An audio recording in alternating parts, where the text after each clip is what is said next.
क्या ज़रूरत थी इस अमेंडमेंट की जिसकी वजह से 26th अमेंडमेंट आई? सबसे पहले जो है वो जुडिशरी और दूसरे नंबर पे जो मिलिट्री इस्टेब्लिशमेंट है हमारी। तो बेसिकली जो बहुत ज़्यादा इसमें अमेंडमेंट्स हैं और जो बहुत ज़्यादा मैकेनिज्म चेंज किया गया है वो इन्हीं दो इंस्टीट्यूशंस के रिलेटेड जो है वो किया। तो अब जो है इसमें प्रैक्टिकल पर्पजेज से एक चौथा इंस्टीट्यूट जो है वो चौथा सतून भी इसमें शामिल कर दिया गया and that is by all means the military under the command of their respective heads. फिर जब जनरल ज़ियाउल हक का दौर ख़त्म हुआ तो then once again the democracy was restored near to the spirit of 1973। तो हम लोअर कोर्ट से सेशंस हाई कोर्ट से फिर अल्टीमेटली सुप्रीम कोर्ट पे more or less on a question of law ही जाते थे। उसके बाद हमारे पास एक और प्लेटफॉर्म अवेलेबल है किसी भी केस में federal constitutional court. We just have to find something related to the constitution and draft a petition accordingly जिसे हम उधर ले जाए फेडरल कॉन्स्टिट्यूशन कोर्ट।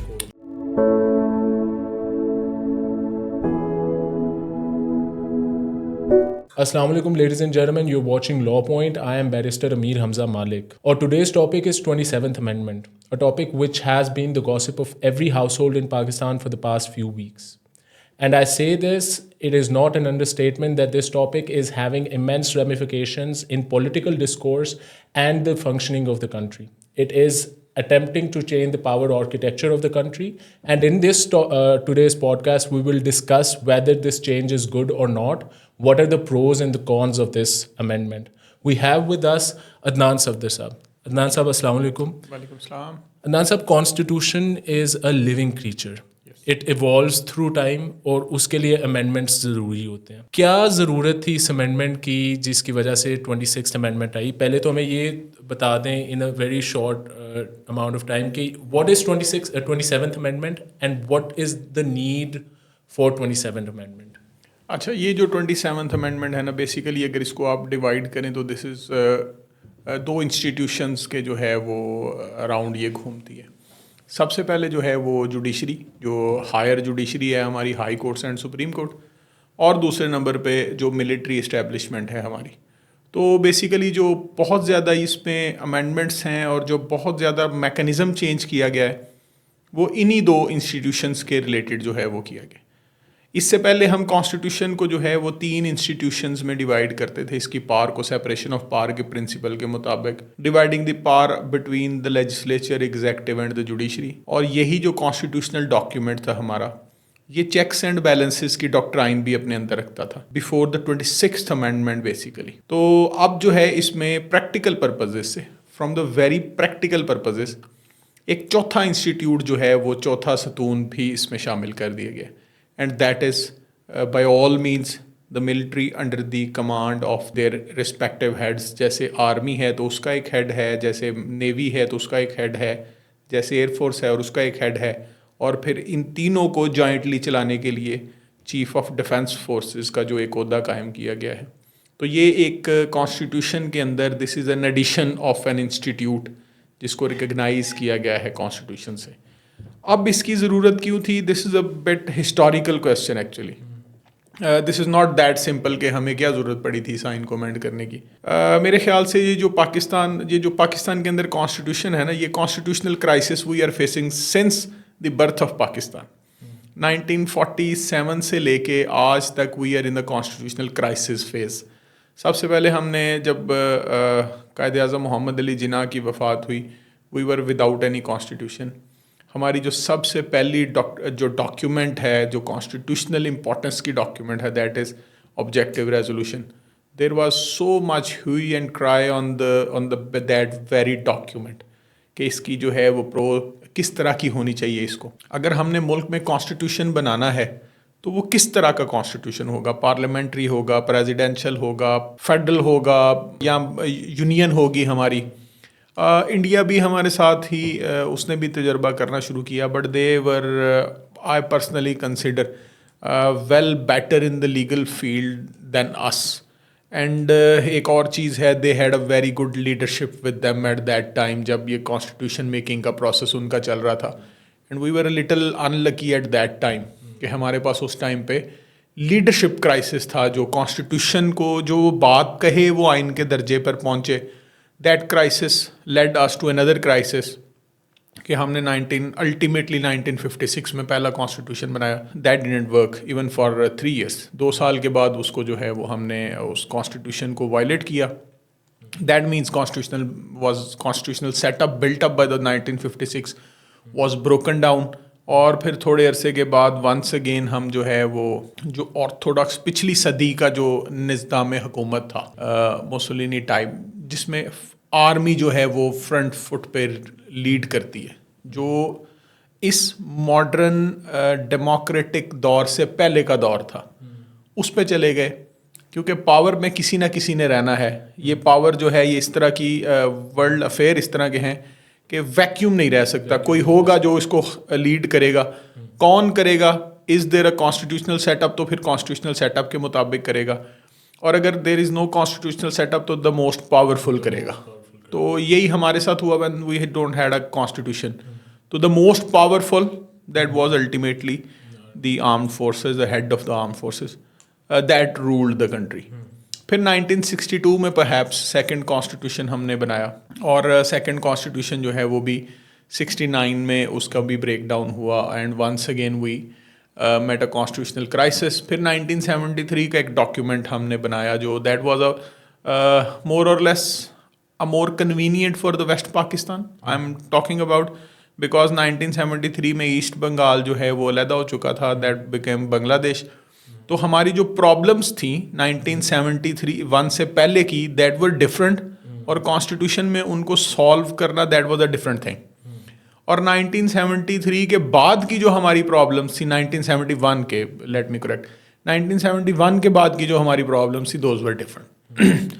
तो हमारा एक मसला तो हल हुआ कि हमें जो विंग्स के दरमियान बराबरी करना थी वो वाला अब हमारा जो है वो नहीं रहा और रिजॉल्व हुआ. और अब हम आ गए 1973 के कॉन्स्टिट्यूशन पर, और वेस्ट पाकिस्तान की हद तक this was a unanimous document. अब जहाँ पे आपने जो बात स्टार्ट की थी कि it is a living creature, ये एक लिविंग डॉक्यूमेंट है, तो इसमें जो है वो अमेंडमेंट्स टाइम टू टाइम ज़रूरी हैं, और ये अमेंडमेंट्स टाइम टू टाइम होती रहीं और होती रहनी भी चाहिए. लेकिन हमारे पास जो अमेंडमेंट्स की हिस्ट्री है that is a bit different.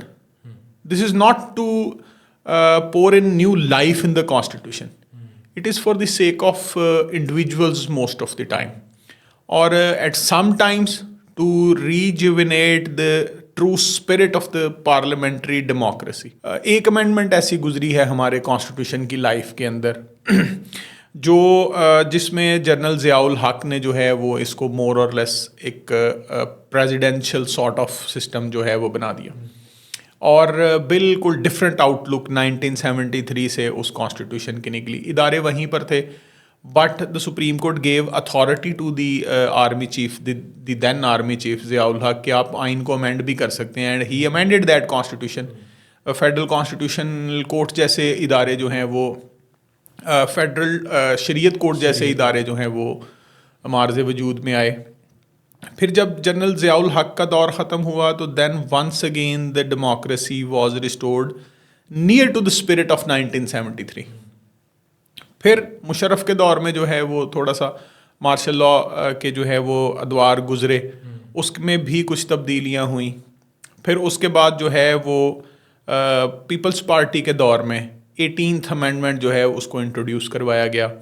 18th amendment के 2-3 जो हैं वो स्ट्रक्चरल फेजेस हैं. एक उसमें जो है वो true spirit of the 1973 constitution उसको बहाल करने की कोशिश की गई, और दूसरा जो प्रोविंशियल अटॉनमी थी उस प्रोविंशियल अटॉनमी को जो है वो बहुत ज़्यादा फोकस में रखा गया, because that was perhaps the political benefit of the ruling class eight that time.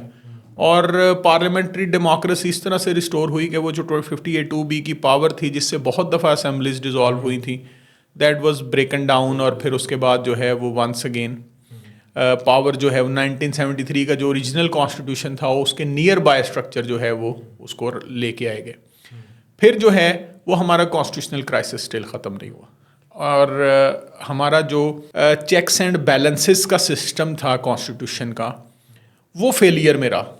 अब इसमें आप जुडिशरी को भी कसूरवार रखेंगे और पॉलिटिशियंस को भी कसूरवार रखेंगे और मिलिट्री इस्टेब्लिशमेंट भी परहैप्स कसूरवार इसके अंदर है. अच्छा, इसमें let me pick up from here. Yes.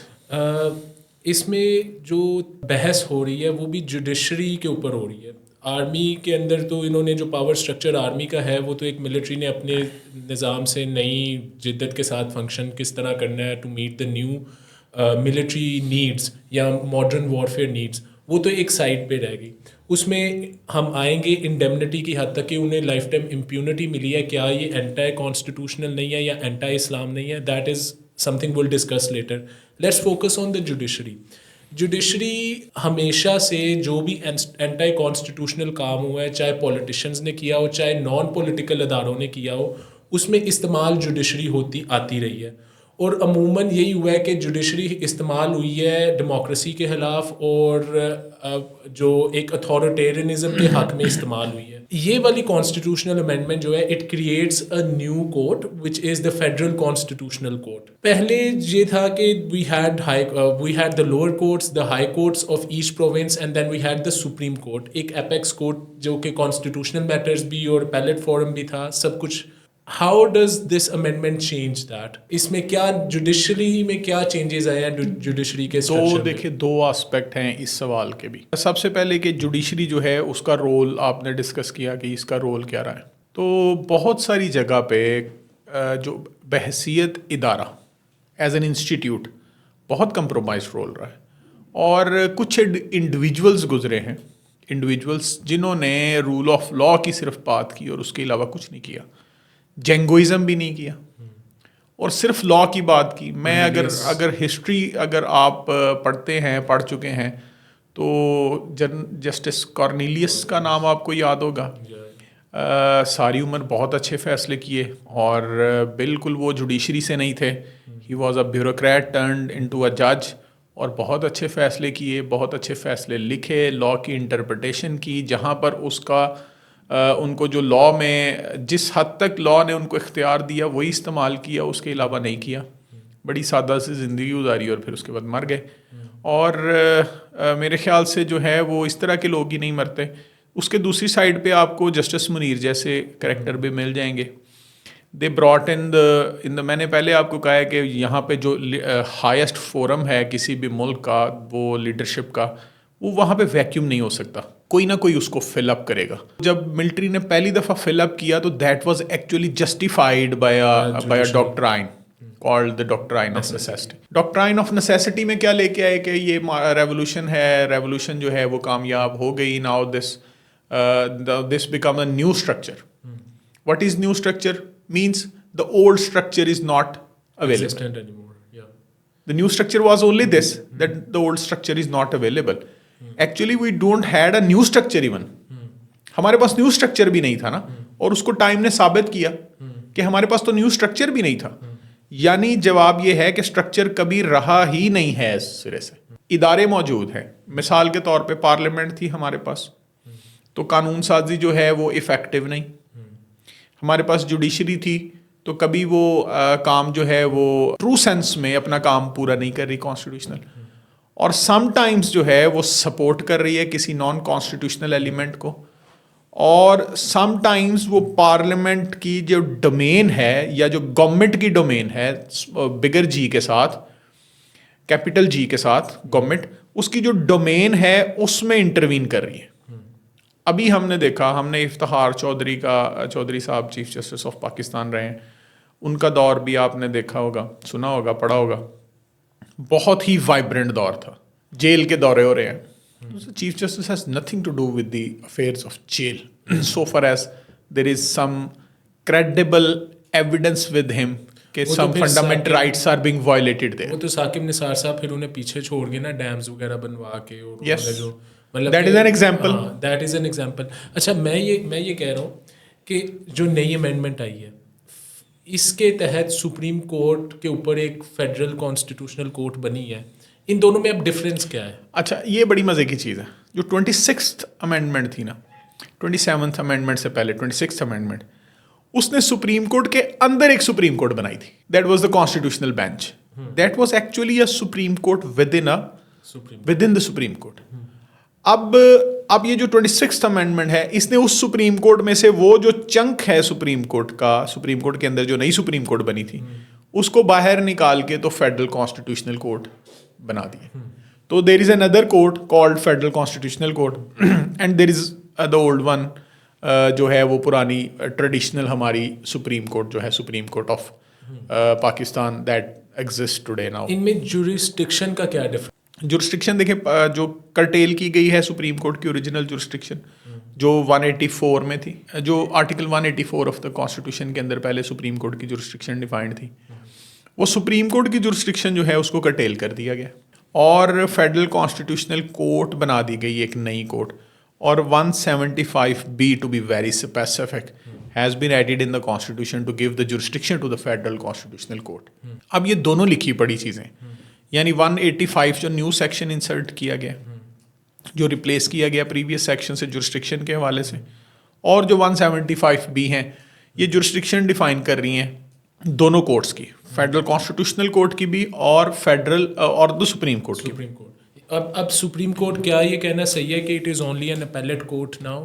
More or less yes, it is only an appellate court. अगर हम इसको पढ़ सकते हैं, यस, इफ़ इन यहाँ पे हमने इसको जो है वो 185 आर्टिकल 185 जो है that is a worth reading article, appellate jurisdiction of the Supreme Court subject to this article and article 175 basically 175 means a jurisdiction of the federal constitutional court.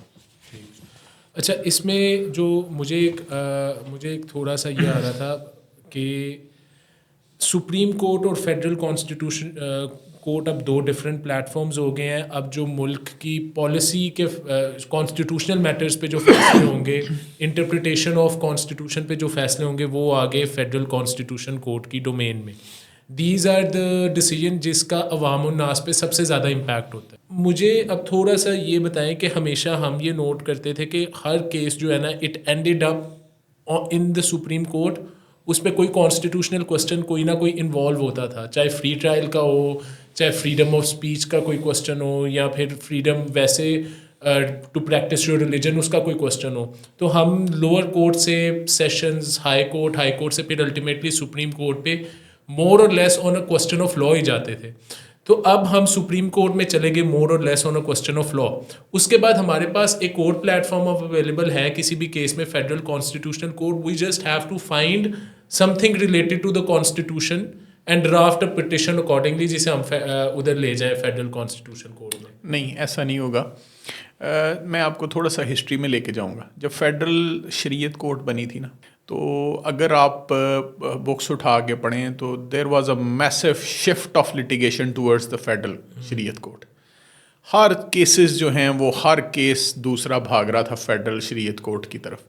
और उस दौर में जब ये 1984 के बाद कोर्ट बनी और फिर उसके बाद 7-8 साल, एटलीस्ट 10 साल, फेडरल कॉन्स्टिट्यूशन जो फेडरल शरीयत कोर्ट थी उसके अंदर धक्कम बेल मारो मार पड़ी हुई थी, और जुरिस्डिक्शन की खींचातानी जो है उसका एक क्राइसिस था। वो क्राइसिस अब आने वाले दिनों में हम यहाँ पर भी देखेंगे। यहाँ पे जो टर्म है ना, the interpretation of the constitutional question, वो अगर आएगी तो फिर तो definitely without any second thought this article, this new amendment says कि इस तरह का क्वेश्चन जो है that will go to the federal constitutional court. Now what, there are two appellate authorities. At one instance there is an appeal, there is a litigation before the court in which there is a question of constitutional importance. That is, there is a dispute as to question that is to be interpreted in the constitutional manner. तो फिर वो तो उसके लिए jurisdiction तो बनती है federal constitutional court की। तो ये आने वाले दिनों में अभी इसकी खींचातानी जो है वो जब कोर्ट वो भी इस्टेब्लिश होगी, ये भी होगी, तो there will be a lot confusion कि कौन सा केस जो है वो किसके पास जाएगा। तो ओवरलैपिंग भी होगी, डेफिनेटली होगी, आज के दिन से स्टार्ट हो जाएगी जब तक ये मामला जो है वो सेटल नहीं होता। एक चीज़ श्योर है, the federal constitutional court is greatest in the greats. ठीक है, वो सुप्रीम कोर्ट से कम से कम बालातर है, और क्योंकि यहाँ पे लिखा है कि फेडरल कॉन्स्टिट्यूशनल कोर्ट का जो डिसीजन होगा वो बाइंडिंग होगा, सुप्रीम कोर्ट का डिसीजन भी बाइंडिंग होगा तमाम सबऑर्डिनेट कोर्ट पे, लेकिन फेडरल कॉन्स्टिट्यूशनल का कोर्ट का जो डिसीजन है that will be binding even on the supreme court. So for example if the supreme court says कि ये केस मेरी जुरिस्डिक्शन में ही आता है और फेडरल कॉन्स्टिट्यूशन कहे कि नहीं ये तेरा नहीं, ये मेरा केस है, yes, in that scenario case जो है वो फेडरल कॉन्स्टिट्यूशनल कोर्ट की जो जजमेंट होगी दैट विल बी बाइंडिंग, और फिर सुप्रीम कोर्ट को वो केस वहाँ पर ट्रांसफर करना पड़ेगा and then they will be hearing it, and this is the point जहाँ पर खींचातानी होगी। एक चीज़ बेहतर होगी, कॉन्स्टिट्यूशन सुप्रीम कोर्ट के अंदर से सुप्रीम कोर्ट जो बनाई गई थी 26th अमेंडमेंट से, वो निकाल के बाहर अब इदारा एटलीस्ट जो सुप्रीम कोर्ट है it has a very long history, एक हेरिटेज है फेडरल कोर्ट से। आपको पता है इसका नाम भी पहले फेडरल कोर्ट था, फेडरल कोर्ट, FC। हाँ जी, ठीक है। अब ये फेडरल कोर्ट से सुप्रीम कोर्ट बनी, यानी that was elevation at that time, and once again there is another limb now created that is federal constitutional court and the highest limb as compared to this constitution, this supreme court. इसमें थोड़ी सी अब बात करते हैं कि ये federal constitutional court में जुडिशल कमीशन जो है वो नामजद करेगा जो भी इसके जजेस वगैरह होंगे। जुडिशल कमीशन की अगर आप मुझे थोड़ी सी बता दें कि who are the members of the judicial commission, opposition से क्वेश्चन देखें, मैं इस पे ये डिबेट जो है वो 26th अमेंडमेंट में भी है, 27th में भी है कि आप जज अपॉइंट कैसे कर रहे हैं। आप हाई कोर्ट का जज या सुप्रीम कोर्ट का जज किस तरह लगा रहे हैं। आप गिनती से लगा रहे हैं, that who wins the majority, like voting, जैसे MNA हैं, MP हैं, और MNAs और MPs जो हैं वो वोट्स गैदर कर रहे हैं, या आप कॉम्पिटेंस के मेयार पे लगा रहे हैं। तो there is a big debate on this selection process. These are not the ordinary courts, high court और supreme court, these are not ordinary courts. यहाँ पर डेमोक्रेसी का एक बंदा जो है, मैं मिसाल के तौर पर मैं नॉमिनेट होता हूँ जजशिप के लिए, और मैं गैदर करता हूँ मेजॉरिटी वोट, 20 में से 17 वोट मैं गैदर करता हूँ एंड 3 गोज अगेंस्ट मी, और एक जज साहब जो हैं वो 11 वोट्स जो हैं वो गैदर करते हैं, 9 गोज अगेंस्ट हिम, एक 10 करते हैं और 10 goes against him. This is not the right principle actually. Number game यहाँ पे नहीं हो सकती, और अगर नंबर गेम किसी भी तरह से हो सकती है तो that is after evaluation of the competent persons. मिसाल के तौर पे आपके पास 10 लोग हैं और आपने 10 में से 3 सेलेक्ट कर रहे हैं, तो now there is some importance of number game आपके पास। लेकिन searching out 10 competent persons is still missing in our system, still missing. तो that is to be redressed. So basically there is no objective criteria जिसके तहत ये eligible होते हैं for the alleged election। वो तो 26th अमेंडमेंट जब बनी ना, 26th अमेंडमेंट आई तो उसमें रूल्स बनने थे। Justice Mansoor Ali Shah, former justice Mansoor Ali Shah, उन्होंने रूल मेकिंग पे काम स्टार्ट भी किया, लेकिन वो कंक्लूड नहीं हुआ, 27th अमेंडमेंट आ गई।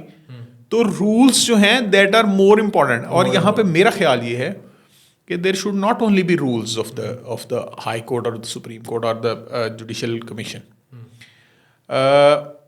देर should be a parliamentary act defining certain qualifications of a person, जिसको आप जो है वो डिटरमिन कर सकें, जिससे अपनी कॉम्पिटेंस, एलिजिबल जो लॉ को जानते हों, इंटरप्रिटेशन के मैकेनिज्म को जानते हों। देखें, जुडिशरी बहुत अच्छा वर्क कर रही थी जब स्पेशलाइज्ड जजेस इसमें नहीं थे। अभी हमने मिसाल दी जस्टिस कॉर्नेलियस की, तो ही वॉज नॉट अ जज, लेकिन but he was a very very articulated lordship when he came to sit in the at the highest apex court of that time. And I think at that time justice Cornelius जो हैं उनके पास broader perspective भी था ना चीज़ों को देखने का, दूसरे जजेस के मुकाबले में, who only served as a जज। He was a bureaucrat turn जज, तो उनके पास एक डिफरेंट पर्सपेक्टिव भी था। Would you say that was a factor कि जिसकी वजह से he was able to understand कि हाउ डॉक्टर इसमें मेरी थोड़ी सी जो है वो डाइसेंट इसमें रहेगी कि आप जब बहुत अरसा कोई एक काम करते हैं तो आप उसकी बहुत सारी चीज़ों को इनहेरेंटली अपने माइंड में फिक्स कर लेते हैं। तो doing things in an executive manner, this is a little different. They just go on and obey the orders, they are meant to obey the orders, and in obeying order they seldom use their own instinct. आप अगर फ़र्ज़ करें DPO को ज़िला चलाने के लिए दे रहे हैं, तो हर DPO का अपना मेथडोलॉजी हो सकती है क्राइम को कंट्रोल करने की। तो जजेस जो हैं वो स्पेसिफिकली इस तरह से काम नहीं करते। जज का माइंड जो है वो बेसिक प्रिंसिपल्स के ऊपर ट्रेन होता है।